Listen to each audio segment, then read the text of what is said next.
আমরা গিয়েছিলাম কক্সবাজার এবং এবার একটা বাজেট ট্যুর দিয়েছি এবং এই ট্যুরে আমরা সিলেক্ট করেছিলাম সেন্ট মার্টিন পরিবহনের স্লিপার কোচ। সেন্ট মার্টিন পরিবহনের দুই রকম স্লিপার কোচ আছে, একটা হচ্ছে মার্সিডিজ বেঞ্জ, একটা অশোক লেন ইন্ডিয়ান। আমরা অশোক লেনটা মানে সিলেক্ট করেছিলাম কারণ হচ্ছে উইকেন্ডে প্রাইস হচ্ছে 2,000 টাকা, উইকডেজে 1,600 টাকা করে, এবং মার্সিডিজ বেঞ্জটার উইকেন্ডে 2,200 টাকা, উইকডেজে 2,000 টাকা করে। তো আমরা 1,600 টাকার প্যাকেজটা নিয়েছিলাম। আসসালামু আলাইকুম রহমতুল্লাহ বারাকাতু। সো আমরা যাচ্ছি কক্সবাজারের উদ্দেশ্যে স্লিপিং কোচে, সেন্ট মার্টিন পরিবহন। নট ব্যাড, দেখি জার্নিটা কেমন হয়। আজকে মাত্র শুরু করলাম, লেটস সি কেমন হয়।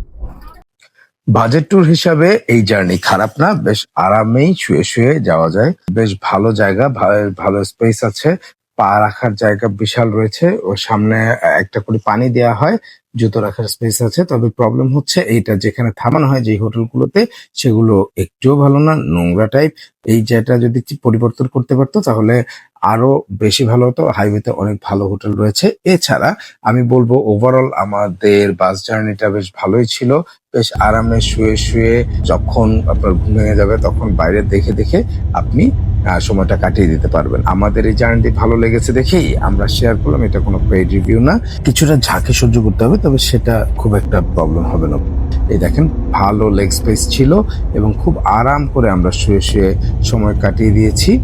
তো আমার মনে হয় যারা বাজেট ট্যুর দিতে চান এবং যারা আরাম করে কক্সবাজার যেতে চান তারা স্লিপিং কোচ নিতে পারেন। একটা কথা মনে করাই দিই, সেন্ট মার্টিন নামে অনেকগুলো পরিবহন রয়েছে, Saint Martin Travel, Saint Martin Inn, কিন্তু আপনারা সেন্ট মার্টিন পরিবহনটাকে সিলেক্ট করেন কারণ দ্যাট ইজ আদি এবং আসল। So that's it from today. আসসালামু আলাইকুম ওয়া রাহমাতুল্লাহি ওয়া বারাকাতুহু।